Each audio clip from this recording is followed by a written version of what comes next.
नमस्कार सर्व प्रेक्षकांचं कमनलेन बजाज रुग्णालयाच्या वतीने आयोजित केलेल्या पल्स या कार्यक्रमाच्या रुग्ण प्रशिक्षण कार्यक्रमाच्या पुढच्या भागामध्ये स्वागत करताना मला अत्यंत आनंद होत आहे।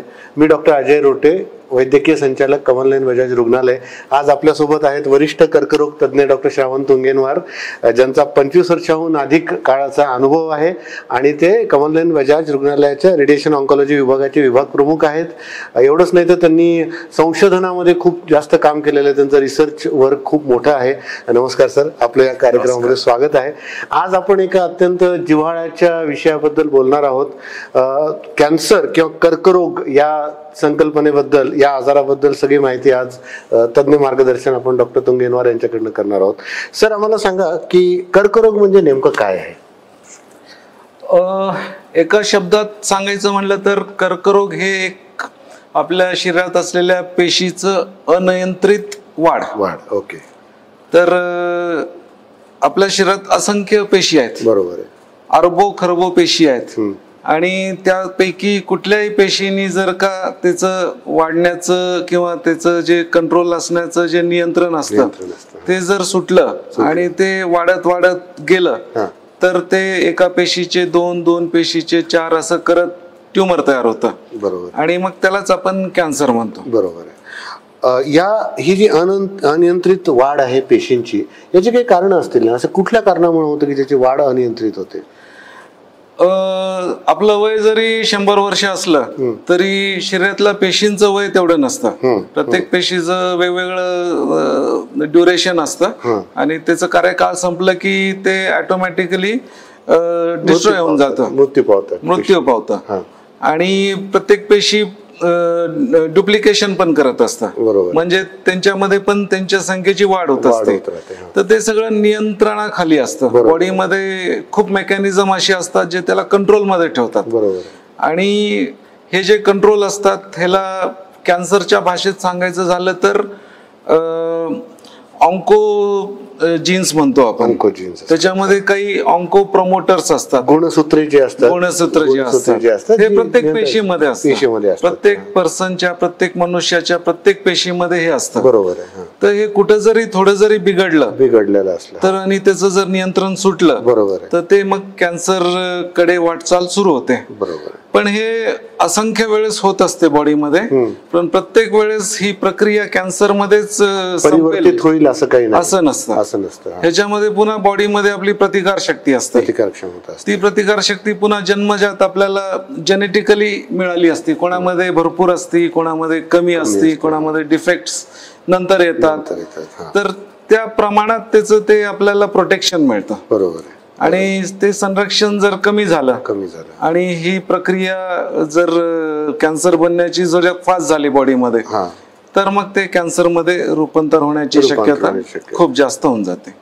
खूपच योग्य आणि करेक्ट आपल्याला माहिती सरांनी दिलेली आहे की गुणसूत्राच्या अनियमिततेमुळे किंवा स्ट्रक्चरल ॲबनॉर्मॅलिटीमुळे आणि जे शरीराची जी प्रतिकार क्षमता किंवा प्रोटेक्शन मेकॅनिझम आहे, संरक्षण प्रणाली आहे, त्याच्यामध्ये जर भेद असेल तर अनियंत्रित पेशींची वाढ होऊ शकते। ती अनियंत्रित वाढ म्हणजे कर्करोग आहे। पण मग असा प्रश्न उद्भवतो सर की कर्करोग काही व्यक्तींना होतो आणि काही व्यक्तींना होत नाही, हे कसं आपण बरोबर आहे? हा फार कॉमन प्रश्न आहे। आता आमच्याकडे ओपीडी मध्ये इतके पेशंट येतात, त्यांच्यासोबत खूप नातेवाईक येतात। ते म्हणतात आमचा पेशंट एकदम निर्व्यसनी होता, कधीच काही वाईट व्यसन नव्हते, जेवणामध्ये कधीच काही साधच जेवण करत होता, सगळ्या गोष्टी चांगल्या होत्या, मग आमच्या पेशंटला कॅन्सर का झाला? किंवा आमचा शेजारी दिवसभर व्यसन करतो, बिड्या पितो, तंबाखू खातो, पण त्याला अजून काही झालं नाही। बरोबर। तर हे प्रश्न फार कॉमन आहेत। बरोबर। आणि ह्याचं उत्तर आपल्याला असं देता येईल, मी आताच म्हटलं होतं की प्रत्येकाची प्रतिकार शक्ती त्याच्या जेनेटिक सिस्टम मध्ये ऑलरेडी असते। बरोबर। आणि त्याची जर जेनेटिक सिस्टम किंवा प्रतिकारशक्ती भरपूर असेल, भरपूर चांगली असेल तर ते ऑटोमॅटिकली त्याच्यामध्ये बनलेल्या कॅन्सरला रोखून ठेवतात. बरोबर एकतर त्याचे लगेच कॅन्सर होणार नाही किंवा व्हायचं असलं तरी मग फार उशिरा वगैरे होईल. बरोबर. आणि ज्याच्यामध्ये प्रतिकारशक्ती कमी असते. बरोबर. आणि बरेच फॅक्टर आहेत, म्हणजे आपण एक असं धरून चालू की एक 10 फॅक्टर आहेत. 5 फॅक्टर जे आहेत ते आपल्याला बॉडीमध्ये देवाने दिलेत प्रोटेक्शनसाठी, आणि काही फॅक्टर्स आहेत जे आपल्याला बाहेरून इफेक्ट करतात, असर करतात आपल्या बॉडीवर. तर ह्याच्या बॅलन्स मध्ये सगळं खेळ चालू असतो. म्हणजे आपल्याला प्रतिकारशक्ती जर कमी असेल किंवा आतमध्ये आपले जेनेटिक डिफेक्ट्स काही असतील किंवा आपलं बॉडी ऑलरेडी प्रोन असेल कॅन्सरला, आणि वरतून जर काही फॅक्टर्स असतील जसं की तंबाखूचं सेवन किंवा ऍडिक्शन्स किंवा बिडी सिगरेट वगैरे, किंवा प्रदूषित वायूमध्ये राहतं कोणी, काही फॅक्टरीज मध्ये जे केमिकल्स असतात तर ह्याचं एक्सपोजर झालं, हे जर जास्त प्रमाणात झालं आणि आपल्या बॉडी मधली जर मेकॅनिझम डिफेक्टिव्ह निघाली तर मग त्याला कॅन्सर होण्याचे जास्त चान्सेस आहेत.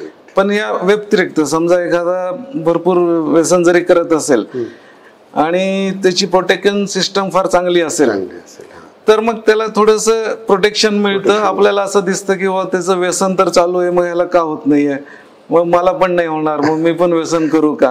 पण हे फार चुकीचं आहे, कारण कंटिन्युअसली जर व्यसन करत राहिले तर ते एक्सपोजर त्याला नेहमी होत राहणार आणि कुठेतरी आपली प्रोटेक्शन सिस्टम मागे पडेल. करेक्ट. आणि मग त्याला मग कॅन्सर होईल. म्हणजे व्यसन करणं हे 100% कॅन्सरला बिलकुल ते प्रमोट करणार. ते आपण किती वाचून राहू हे देवाच्या भरोश्यावर राहण्यात काही अर्थ नाहीये. त्यामुळे आपण सेफ राहणं कधी पण चांगलं आहे, सुरक्षित महत्वाचं. आपण का चान्स द्यावा, बरोबर, कॅन्सर होऊ नये म्हणून आपण व्यसन करूच नाही. सरांनी 2 खूप चांगले मेसेजेस दिलेले जातात आपल्याला. अत्यंत सोप्या भाषेत त्यांनी सांगितलं की प्रत्येकाची जनुकीय संरचना वेगवेगळी असते शरीराची, आणि कर्करोगापासून प्रतिबंध करण्यासाठी शरीरामध्ये जे प्रोटेक्शन मेकॅनिझम आहे, जे आपल्याला संरक्षण करणारे मेकॅनिझम आहे किंवा रचना आहे, ती प्रत्येकाची वेगवेगळी राहू शकते. त्याच्यामुळे कुणाला कर्करोग होईल कुणाला होणार नाही हे आपल्याला नेमकं नाही सांगता येणार. पण व्यसन हे सर्वार्थाने वाईटच आहे. कर्करोग समजा एखाद्याला झाला नाही झाला तरी त्याचे दुसरे दुष्परिणाम होतातच. यातनं आणखीन एक आपला प्रश्न पुढचा येतो की व्यसन का लागतं एखाद्या व्यक्तीला, आणि व्यसन लागू नये म्हणून काही करता येईल का? व्यसनच्या डेफिनेशन मध्येच व्यसन आहे. म्हणजे इन शॉर्ट असं आहे की ज्याची आपल्याला सवय होते त्याला आपण व्यसन म्हणतो. बरोबर आहे. आता प्रत्येक व्यसन वाईट असते असं नाहीये. बरोबर आहे. कोणाला व्यायाम करण्याचं व्यसन असतं, कोणाला पुस्तक वाचण्याचं व्यायाम असतं, कोणाला शुद्ध जेवण करण्याचं व्यसन असतं. बरोबर. प्रत्येकाचं व्यसन वेगळंच. कोणाला फिरण्याचं व्यसन असतं. बरोबर. तर ह्या सगळं हे व्यसनच आहेत. बरोबर. पण वाईट व्यसन जे आहेत, जे शरीराला धोका देतात, घातक असतात, त्याच्यामध्ये मग डेफिनेटली टोबॅको, तंबाखूचं सेवन आहे. ते म्हणजे तंबाखू चिविंग असो, म्हणजे गुटखा वगैरे, किंवा मग बिडी सिगरेट असो, स्मोकिंगच्या स्वरूपात जे असतं. बरोबर. आणि दारूचं सेवन असतं. तर हे सगळ्या गोष्टी ह्या वाईटच आहेत. पण हे काय करतात की आपल्या मेंदूशी खेळतात. हे काय करतात म्हणजे आपल्याला जन्मता तर कोणी व्यसनी नसतं. बरोबर. हे हळूहळू आपल्याला, आपण जसं जसं समाजात वावरतो तस तसं या गोष्टी आपल्याकडे येत असतात. एक्सपोजर मिळतं आपल्याला, शाळेत म्हणा किंवा आपल्या मित्रांकडून म्हणा किंवा कंपनीत म्हणा, कुठेही. आणि आपल्याला त्याच्याबद्दल काही माहित नसतं, आपल्या मेंदूलाही काही माहित नसतं, आणि आपण त्याचं म्हणजे जस्ट फॉर ट्राय, एक काय बाबा बघू तर, एवढे सगळे जण त्याचं ट्राय करतायत. किंवा एक आपल्याला कंपनीमध्ये सगळे करतायत, आपण पिअर प्रेशर ज्याला म्हणतो ते असतं, किंवा एक काहीतरी आपल्याला मॅचो दाखवायचं असतं किंवा मर्दानगी दिखानी आहे, तर मग स्टाईल मारायला, असंही असतं. तर ते जेव्हा एक्सपोजर होतं ना, तर त्याच्यामध्ये असे केमिकल जे असतात ते ब्रेनला एक स्टिम्युलेशन देतात. बरोबर. आणि थोडस त्याचं फील येतो, भारी वाटतं आपल्याला, आणि थोडं रिलॅक्स वाटतं. पण ही झाली सुरुवातीची फेज. त्याच्यानंतर ह्याला जर थोडस कंटिन्यू केलं तर ते मेंदूला थोडीशी त्याची ऍडजस्टमेंट होऊन जाते. मग आपण जेव्हा हे एक्सपोजर घेतो तेव्हा त्याचं जे फील असते ते कमी कमी होत जातं, कारण मेंदूला त्याची सवय होऊन जाते. आणि मग ते किती पण आपण जर जास्त प्रमाणात सेवन केलं तरी त्याचा परिणाम तेवढा मिळत नाही. पण ते मिळण्यासाठी मेंदू आपल्याला नेहमी चेतना देत असतो की मला पाहिजे, फ्रेश पाहिजे, मला बरं वाटायला पाहिजे. मग या प्रकारे ते वाढत जातं आणि ते जे एक ट्राय असतं ते ट्रायचं रूपांतर सवयमध्ये होऊन जातं. म्हणजे जस्ट एक फ्रेश वाटावं म्हणून जे सुरुवात होती ती सवयमध्ये बदलून जाते.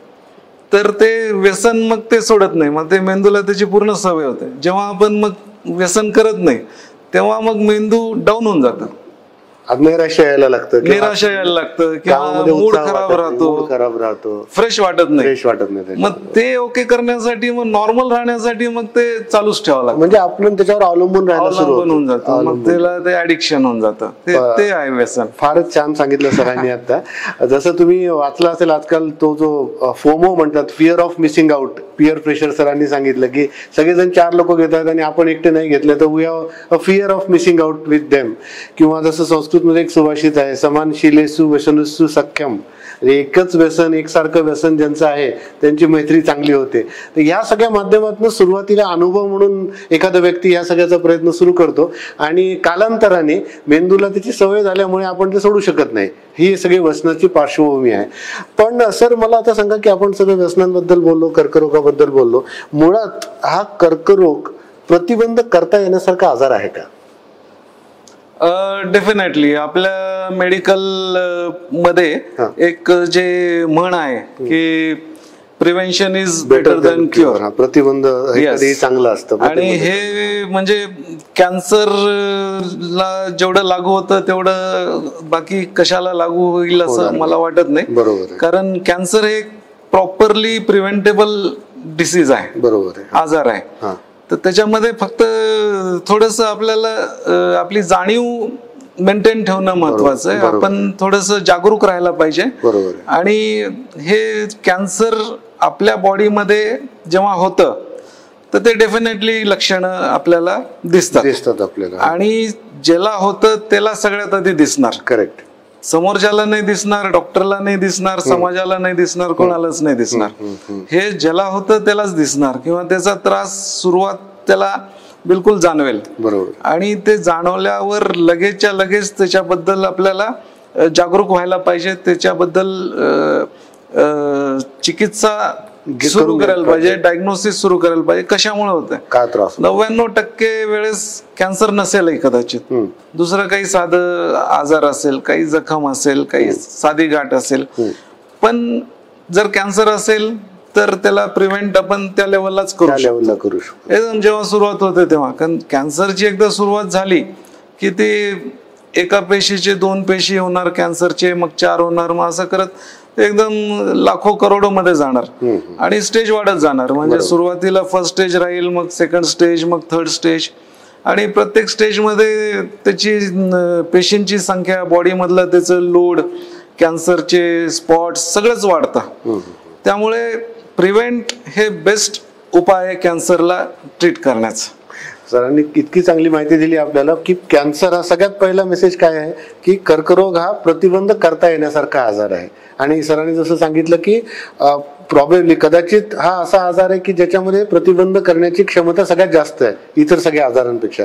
तर व्यसनांपासून दूर राहणं, आपल्या शरीराने दिलेल्या सिग्नल्स किंवा कुठल्याही प्रकारचे वेदना, त्रास किंवा ॲबनॉर्मल लक्षण आपल्याला जाणवलं तर त्वरित डॉक्टरांचा सल्ला घेणं. आणि याचा अर्थ कॅन्सरची भीती बाळगायचं असं नाही, पण वेळेवर समयसूचकता दाखवून तपासणी करून घेणं आणि जर कर्करोगाचं निदान झालं त्याच्यावर पटकन उपचार करणं ही या दृष्टीनं अत्यंत योग्य पावलं आहेत. सर, आज आपण इथे आलात बजाज पल्स कार्यक्रमामध्ये आणि आमच्या सगळ्या प्रेक्षकांना अत्यंत मोलाचं मार्गदर्शन केलं, त्याच्याबद्दल मनपूर्वक धन्यवाद. कमलनयन बजाज रुग्णालयामध्ये सर्व प्रकारच्या कर्करोगावरच्या उपचार सुविधा पण उपलब्ध आहेत, निदान सुविधा पण उपलब्ध आहेत. तर ज्या कोणा व्यक्तींना या संदर्भात मार्गदर्शन, उपचार, तपासणी कशाची जर आवश्यकता असेल तर कृपया कमलनयन बजाज रुग्णालयामध्ये डॉक्टर तुंगेनवार सरांचं मार्गदर्शन घ्यावं. आपण आलात सर, धन्यवाद. थँक्यू.